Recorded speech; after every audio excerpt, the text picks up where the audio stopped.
Ke-108, kemarahan Mia. Sementara Mia baru saja sampai ke rumah orang tuanya, dia langsung menyuruh suruhannya untuk membawa Anidia masuk ke dalam rumahnya. Bawa dimasuk ke dalam, Mia segera pergi setelah mengatakan itu. Wajahnya sangat sumringah saat mengingat sudah mendapatkan apa yang dia inginkan. Buka sekarang, mereka langsung terkejut saat membuka bagasi mobil. Mereka saling tatap kemudian menggeleng. Habislah kita. Kenapa bagasinya kosong? Tadi kau membiusnya kan? Timpal salah satu dari mereka. Iya. Mereka semua langsung panik.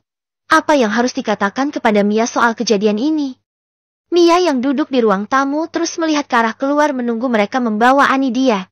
Tapi sudah 5 menit mereka belum juga masuk. Terpaksa dia bangun dari tempat duduknya melihat keluar. Apa yang kalian tunggu di sini? Teriak Mia marah. Semua orang suruhannya langsung menoleh ke arah sumber suara. Ini nyonya. Bagasi mobilnya, kosong. Wajah Mia segera berubah. Dia langsung melihat ke arah bagasi. Kenapa kalian semua bodoh ah? Percuma aku membayar mahal kalian semua, kalau kerajaan kalian gak becus. Teriak Mia marah-marah. Aku nggak mau tahu, pokoknya kalian harus menculiknya sekarang. Bawa dia ke sini. Setelah mengatakan itu Mia segera masuk ke dalam dengan wajah murkanya. Mereka semua langsung pergi dari sana meninggalkan kediaman Mia. Perang, perang, perang. Mia mengamuk menghancurkan semua barang yang berada di kamarnya. Aku akan menghancurkan kau Anidia. Aku akan mengambil sesuatu yang menjadi milikku. Teriak Mia murka.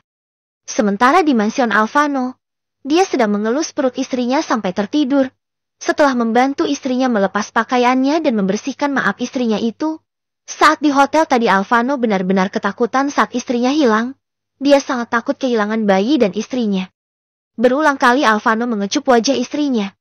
Hal terbesar yang dia takutkan adalah kehilangan istrinya. Jika suatu terjadi pada istri dan anaknya, dia tidak akan pernah memaafkan dirinya sendiri karena sudah gagal menjaga istrinya. Di ruang kerja sudah ada Jordan Petir dan Richard. Richard menceritakan semua kejadian yang terjadi beberapa jam yang lalu kepada Alfano dan yang lainnya. Apa kau mengenal mereka? Tanya Jordan. Richard menggeleng. Sepertinya mereka orang bayaran, bukan dari kalangan mafia atau semacamnya. Ucap Richard yakin. Berarti tadi yang kita kejar itu orang yang berbeda. Sebenarnya siapa dalam kali ini? Sepertinya mereka dari 2 orang yang berbeda. Gumam Jordan. Mereka semua mengangguk. Cari tahu siapa mereka. Jangan sampai mereka melakukan hal yang sama. Selidiki semuanya sampai beres. Perketat penjagaan dimanapun istriku berada. Ya aku setuju. Sebaiknya sekarang dia tetap berada di rumah. Jangan biarkan dia keluar seorang diri. Kemanapun dia pergi kau harus menemaninya. Timpal Richard. Apa dia sekarang tertidur? Semua langsung menatap ke arah Petir, sementara yang ditatap hanya bisa tercengang. Apa aku melakukan kesalahan? Ucap Petir tanpa bersalah. Jangan pernah kau menanyakan tentang istriku lagi. Ini kali pertama dan yang terakhir. Petir langsung mengerti. Tidak tahukah tadi semua orang menanyakan tentang istrinya? Kenapa Jordan dan Richard yang bertanya dia tidak marah? Kenapa kalau aku dia langsung marah, batin Petir? Kau mau kemana? Tanya Richard. Bercocok tanam. Bukan Alfano yang menjawab melainkan Petir. Alfano menatap ke arah Petir dengan tatapan dinginnya. Sudah biasa terjadi hal-hal seperti ini, gumam Jordan pada Richard. Tidak heran lagi, gumam Richard. Mereka langsung bekerja, sementara Richard segera keluar dari sana. Saat turun dari tangga, Richard melihat Olin yang sedang berdiri mematung menghadap ke arah taman. Richard mendekati Olin kemudian berdiam. Olin langsung menoleh ke arah sumber suara. Wajahnya seketika merah merona seperti tomat busuk. Apa yang kau lakukan di sini? Tanya Richard yang berdiri di samping Olin. Saya sedang mencari udara segar. Jawab Olin terbata-bata. Baiklah kalau seperti itu. Jaga dirimu baik-baik. Setelah mengatakan itu Richard segera pergi dari sana meninggalkan Olin yang menatap kepergiannya dengan wajah sendunya. Kenapa kau cepat sekali melupakanku, Rick? Kau dulu berjanji akan memperjuangkanku meski orang tuamu tidak merestui hubungan kita. Tapi setelah kau kembali kau melupakan semua janjimu dulu. Kau pembohong, Rick. Aku sangat kecewa terhadapmu. Lanjut Olin. Sementara Richard sudah berada di dalam mobilnya, melaju meninggalkan mansion sepupunya kembali ke rumah sakit. Maafkan aku, Olin. Aku tidak ingin kau terluka karena diriku. Aku janji tahun depan aku akan mengatakan semuanya pada mereka. Setelah aku menyelesaikan tugasku. Gumam Richard pada dirinya sendiri. Bukan tanpa alasan Richard meninggalkan Olin seorang diri. Dia sangat mencintai Olin. Tapi dia harus bertahan karena orang tuanya tidak akan pernah merestui hubungan mereka. Tapi ada satu hal yang harus dia lakukan saat ini. Dia harus menyelesaikan tugas yang diberikan oleh ibunya. Maka dari itu Richard berusaha sekeras itu. Di kediaman Rosa. Dia sedang duduk bersama suaminya di depan kolam renang. Aku tidak bisa melakukan itu, Pak. Biar bagaimanapun dia adalah putriku. Ucap Rosa menangis. Jadi kau mau Shirley menderita. Dan akhirnya dia. Mr. Ward tidak bisa melanjutkan perkataannya lagi. Tapi, Pak. Aku tidak tega melihat kehancuran putriku yang satunya lagi. Kita harus melakukannya demi Shirley, Rosa. Aku sudah berusaha semaksimal mungkin. Tapi kau tahu sendiri kan, Alvano bukan orang sembarangan. Tadi aja rencanaku gagal. Rosa melihat ke arah suaminya. Apa maksud kau tadi aja kau gagal? Tanya Rosa tak mengerti pada suaminya. Aku menyuruh orang untuk menculik Anidia. Tapi seseorang terlebih dahulu merencanakan semua itu. Padahal sedikit lagi aku bisa membawanya. Rosa menutup mulutnya tidak menyangka. Ternyata suaminya berniat menculik putri sulungnya demi putri bungsunya. Mas, buat bagaimanapun, dia tetap darah dagingku. Aku tidak akan tega melihatnya menderita. Sudah cukup aku membuatnya menderita selama ini. Jika kau bersikeras membelanya, maka keluarlah dari rumah ini. Biar aku sendiri yang akan mengambil tindakan. Rosa langsung terduduk lemas. Sifat suaminya yang dulu keluar lagi. Padahal sudah sangat lama dia tidak melihat suaminya marah-marah. Kenapa semua ini terjadi? Kenapa kau selalu mengacaukan rumah tanggaku? Tidak kau tidak anak. Kalian sama saja. Rosa menangis di kursi yang berada di sana. Padahal keluarga mereka sudah sangat bahagia selama ini. Kenapa juga Shirley harus menyukai suami dari kakak tirinya? Kenapa tidak yang lain saja? Masih banyak laki-laki tampan di luar sana yang lebih kaya daripada Alvano. Dimension Tiara. Dia juga sedang marah-marah saat ini.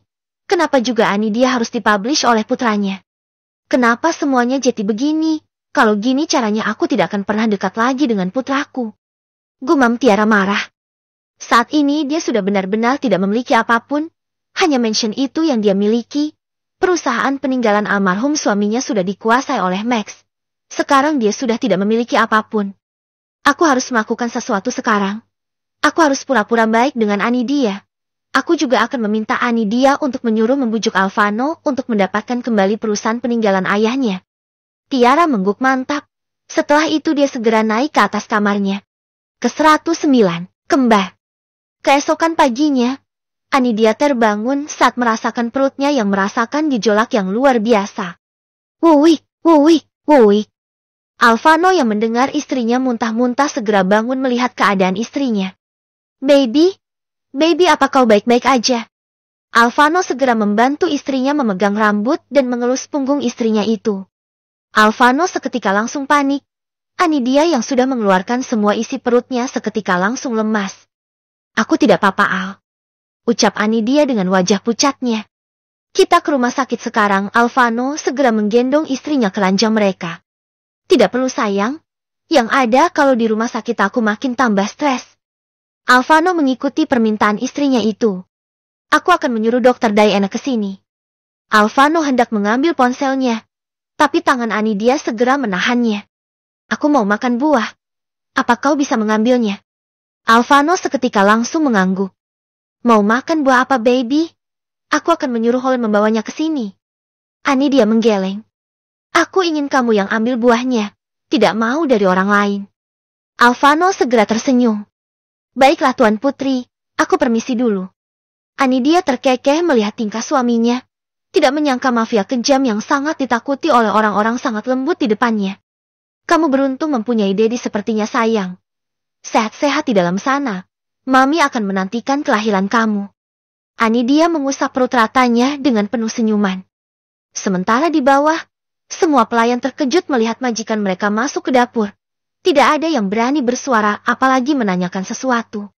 Apa masih ada buah-buahan segar? Mereka semua langsung menatap ke arah tuannya. Ah, ada, Tuan. Jawab salah satu pelayan di sana. Olen yang baru datang juga sama terkejutnya dengan mereka. Maaf, Tuan. Apa ada yang bisa saya bantu? Tanya Olen hati-hati. Tidak perlu. Alvano segera membuka kulkas, mengambil beberapa buah dan membawa ke wastafel untuk mencucinya. Tumben Tuan mengambil sesuatu sendiri.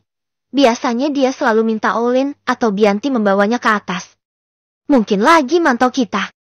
Semua pelayan bisik-bisik setelah melihat Alvano keluar dari sana. Tidak ada yang berani bersuara saat ada Alvano tadi. Alvano melihat istrinya sedang mengelus perutnya sambil berbicara, sesekali tersenyum. Apa yang sedang kau katakan, baby? Anidia menoleh ke arah suaminya, kemudian tersenyum. Aku sedang menceritakan tentang dedinya, tentang pertemuan mami dan dedinya. Besok kita ke rumah sakit untuk sub up, Anidia menggeleng. Hari ini aja, aku juga mau beli beberapa barang. Alvano mengangguk. Dia segera mengupas buah-buah dan menyuapi istrinya itu.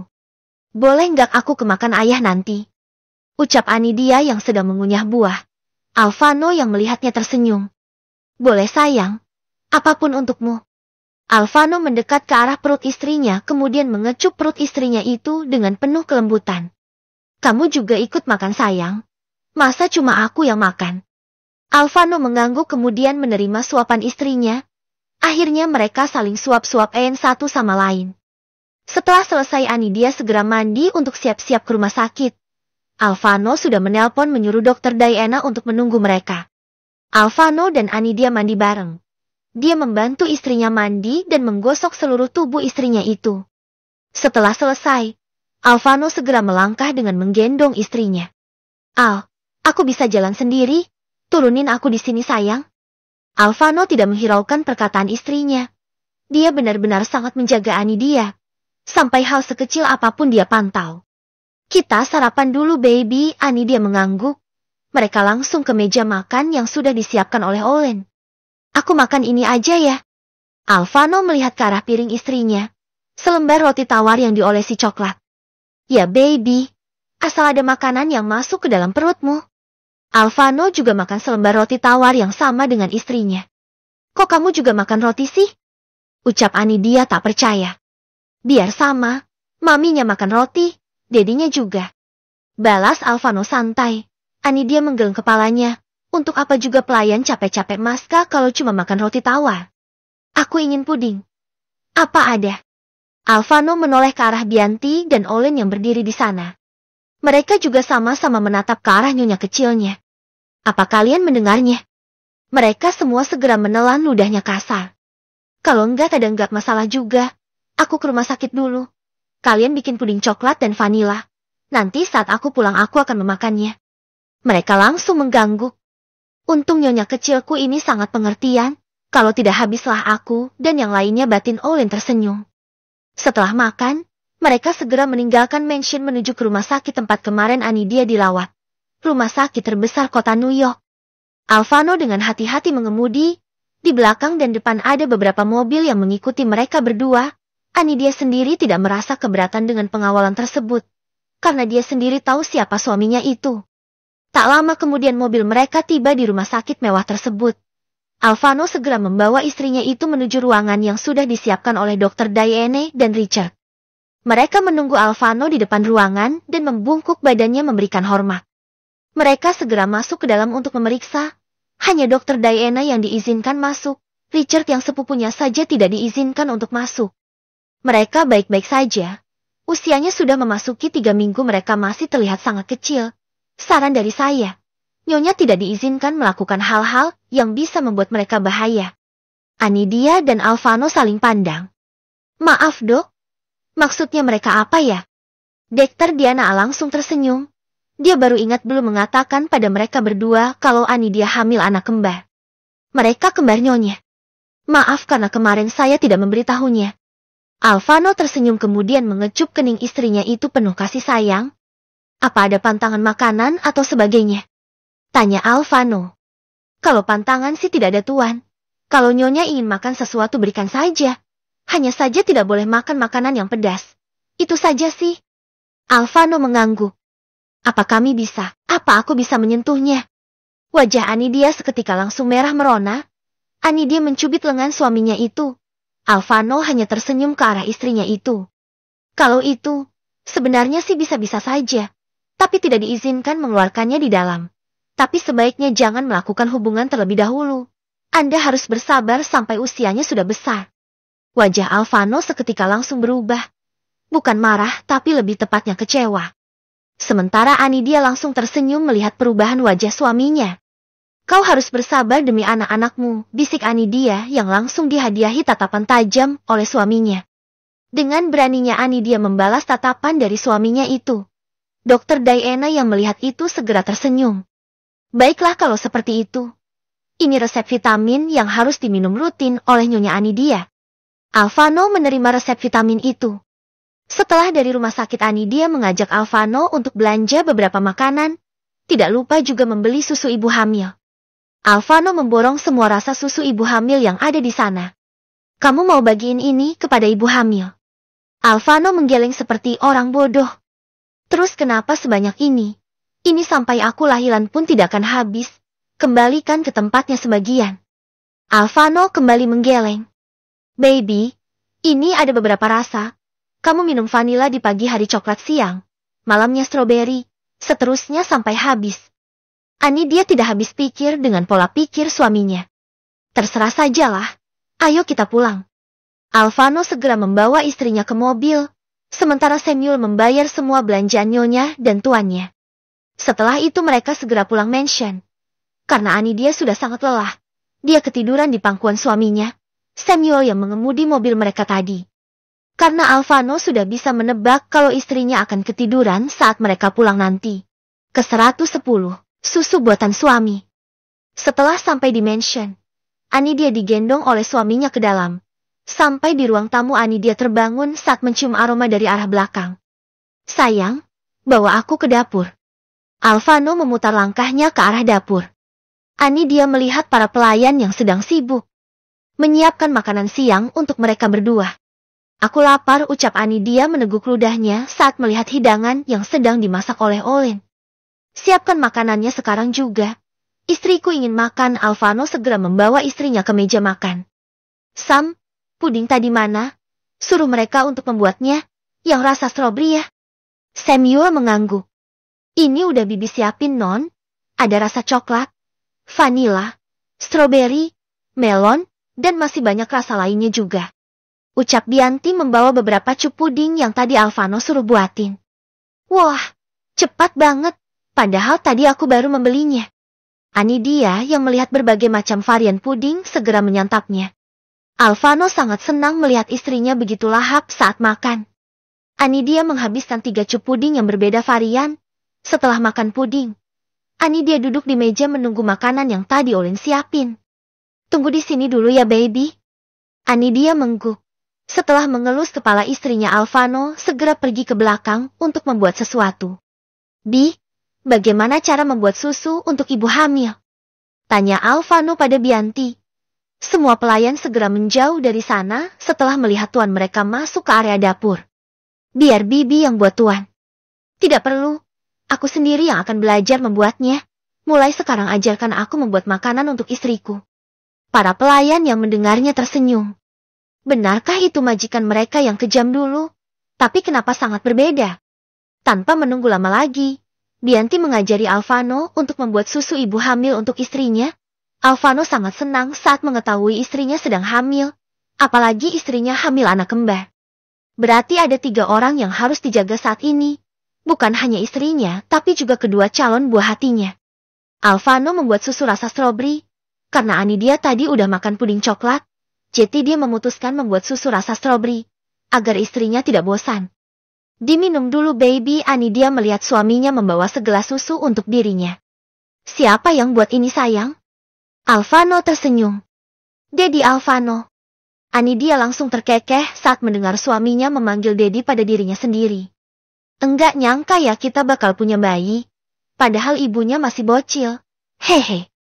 Anidia terkekeh. Sementara Alvano mengacak rambut istrinya itu dengan gemas. Di kediaman Sisil, dia sedang bertengkar dengan kedua orang tuanya karena tidak memberikan apa yang dia minta. Percuma aku tinggal di sini kalau kalian sama sekali tidak memberikan apa yang aku mau, teriak Sisil marah. Aku sudah memberi semua keinginan kamu, Sil. Apa masuk kurang apa yang sudah kami berikan selama ini? Teriak Sinta marah. Aku udah bosan hidup pas-pasan gini, Bu. Aku muak dengan kehidupan aku yang sekarang. Waktu Ani dia masih di sini hidup aku nggak sulit-sulit amat. Seharusnya kalian kerja. Jangan diam aja di rumah, ucap Sisil marah. Apa kau tidak melihat papamu setiap hari mencari pekerjaan? Apa ada yang mau menerimanya? Udahlah Sisil. Papa akan berusaha untuk memenuhi semua kebutuhan kalian. Kamu tenang dulu ya. Ucap papanya. Percuma aku di sini kalau selalu seperti ini. Mending aku tinggal di apartemen saja. Sisil segera membereskan semua baju-bajunya, menyeret koper keluar dari rumah sederhana mereka. Di luar rumah sudah ada pria tua perut buncit yang menunggunya. Tanpa menunggu lebih lama lagi, dia segera pergi dari sana meninggalkan rumah kedua orang tuanya. Dasar anak enggak tahu diri. Aku sudah capek-capek memberikannya kasih sayang. Tapi dia malah seperti ini. Sinta benar-benar tak menyangka kalau putrinya bakalan jadi seperti ini. Di apartemen yang sama, Fiona sedang melayani om-om yang menyewa jasa basahnya. Hidupnya sudah lebih baik sekarang. Alvano sudah memberinya sedikit kebebasan. Dia tidak dikekang seperti dulu. Hidupnya sekarang hanya memikirkan tentang bagaimana mendapatkan uang dan uang. Dia bekerja siang malam untuk memuaskan om-om yang haus akan sentuhan. Aku sangat lelah, Om. Aku istirahat sebentar, habis itu kita lanjutkan lagi, oke? Sisil tidak lagi memikirkan tentang hidupnya yang hancur setiap hari dia hidup dengan penuh nafsu. Di apartemen sebelahnya, Sisil juga sedang melayani om-om yang kemarin memberinya banyak uang. Meski jijik, tapi dia tetap harus memuaskan om-om itu, daripada dia hidup menderita dengan orang tuanya. Andai yang ada di atasku saat ini suaminya Ani dia. Wajahnya tampan, pasti sangat hot. Aku sangat ingin merasakan kehangatan seorang Alvano, batin Sisil saat sedang melayani pria tua bangka tersebut. Di mansion mewah Alvano, mereka sedang makan siang bersama. Di sana ada Petir dan Jordan. Ani dia hanya menyuapi suaminya makan. Dia sedang tidak nafsu makan. Makan sedikit aja ya, demi mereka. Bujuk Alvano setelah kenyang disuapi oleh istrinya. Mereka? Siapa? Tanya Petir heran. Anak kami. Jawab Ani dia cepat. Aku juga tahu kali. Terus? Tanya Ani dia bingung. Tadi katanya mereka. Emang mereka siapa? Kepo amat jadi orang. Alvano tersenyum sangat tipis saat melihat tingkah istrinya. Iidi, lama-lama udah kayak sahabatnya aja. Gumam Petir yang masih bisa didengar oleh Ani dia. Jordan, kamu udah ketemu nggak sama calon tunangannya Pipit? Jordan menggeleng. Dia tidak tahu itu adalah keajaiban dari istri sahabatnya. Petir langsung melotot ke arah mereka. Mungkin belum ada waktu luang. Kemarin aku sama suami aku udah ketemu sama calon tunangannya. Iya kan sayang? Alvano mengangguk meski tidak tahu kapan mereka bertemu. Dia sangat tampan, kaya raya. Dan satu hal yang paling aku sukai, dia pendiam dan tidak kepo sama urusan orang lain. Lanjut Ani dia.